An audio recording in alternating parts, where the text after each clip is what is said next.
एका कॉक्रोच जनता पार्टीच्या नावाच्या सोशल मीडिया पेजला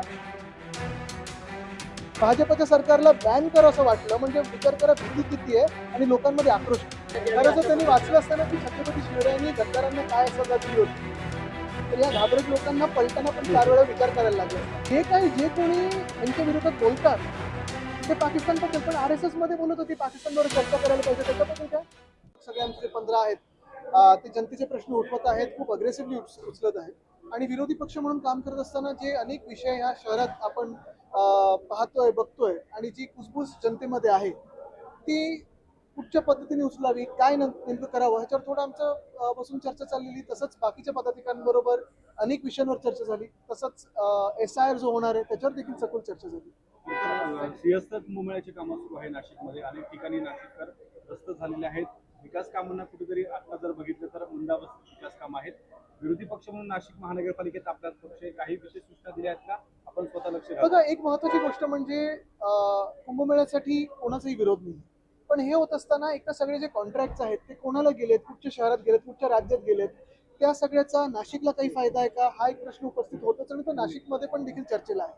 पण त्याचसोबत जिथे आता खोदकाम सुरू आहे की जिकडे आपण पाहता रस्ते खोदून ठेवलेले आहेत वगैरे, आता पावसाळा सुरू झाल्यानंतर हे सेफ स्टेजला येणार आहेत का, पावसाळ्यापूर्वी सेफ स्टेजला येणार का, नाशिककरांना त्रास नाही होणार का, ह्याची खात्री सरकार देऊ शकतं का, शासन देऊ शकतं का, किंवा जी काही समिती बनवली ती देऊ शकतं का, हा एक मोठा प्रश्न आहे. तसंच दुसऱ्या बाजूला आपण पाहतोय जागतिक परिस्थिती एक बाजूला, पण जी काही आर्थिक रणनीती ह्या सरकारने गेल्या 12 वर्षात अवलंबली होती त्याच्यात जी काही परिस्थिती आपली रुपयाची झालेली आहे किंवा अर्थकारणाची झालेली आहे, आज आपण त्याचा परिणाम भोगत आहोत.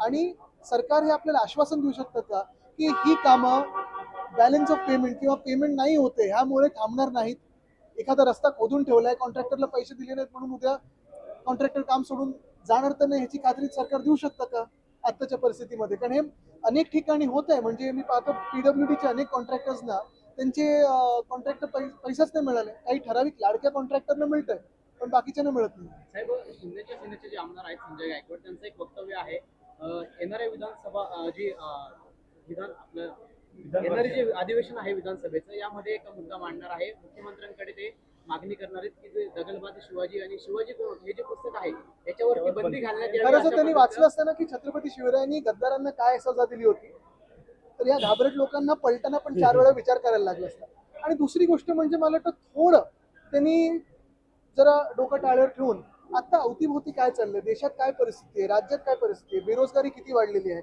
किती तरुण तरुणी आज रस्त्यावर आहेत ज्यांना रोजगार शोधतात पण रोजगार सापडत नाहीये, ह्याच सरकारमुळे रुपयाची काय परिस्थिती झालेली आहे, ह्याच सरकारमुळे कामगारांची काय परिस्थिती झालेली, ह्याच सरकारमुळे शहरं काय हालत आहेत, पाण्याची कमतरता जाणवतच आहे, सगळीकडे पाण्याची कट लागलेले आहेत. आपण बघतोय सगळे रेस्टॉरंट्समध्ये एक तर रेस्टॉरंट बंद होत आहेत किंवा इंडक्शनवर चाललेले आहेत. अनेक MSME असे छोटे मोठे उद्योग असे आहेत जे बंद पडत चाललेले आहेत, कारण ह्या सरकारने हाल असे करून ठेवलेले आहेत. थोडं त्यांनी ह्या सगळ्या बाकीच्या राजकारणातून बाहेर पडून आज राज्यात काय परिस्थिती नेमकी ती बघावी आणि परिस्थितीबद्दल बोलावं, नाहीतर लोक आहे ना पळवून लावतील. अण्णा हजारेंनी काँग्रेस पार्टीचं देखील समर्थन केलेलं आहे. त्या दौऱ्यावर टीका करायची, ते त्यांना संधी मिळणार नाही म्हणून माझ्या दौऱ्यावर टीका करतात. करू दे, थोडं तरी व्यक्त होता येतं त्यांना, बरं वाटेल.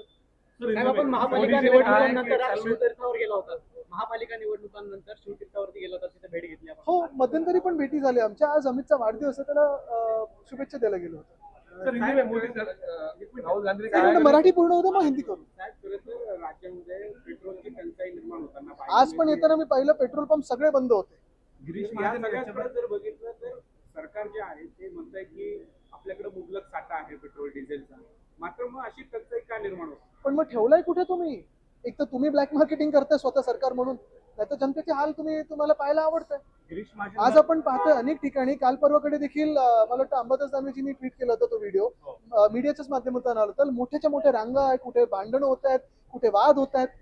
आणि ही परिस्थिती जी आहे ना, हे सगळे बाकीचं सगळं राजकारण करण्यापेक्षा आज महाराष्ट्रात आणि देशात काय हाल झालेले आहेत जनतेचे, त्याच्यावर चर्चा करायला या विधानसभेत हा वेळ आपण वापरला पाहिजे. गिरीश महाजन म्हणताय की कुठे साठेबाजी सुरू आहे पेट्रोल डिझेल मध्ये, ज्या कॅन आहे त्या कॅन मध्ये पेट्रोल जे डिझेल सरकारमध्ये असून जर तुम्हाला माहिती नसेल कुठे होत आहे, तर मग तुम्ही बसून काय उपयोग आहे? किंवा मोठ्या प्रमाणावर सरकारच्या विरोधामध्ये आहे जी आपल्याला काँग्रेस जी जनता पार्टी तयार झालेली आहे त्याच्या माध्यमातून दिसतंय.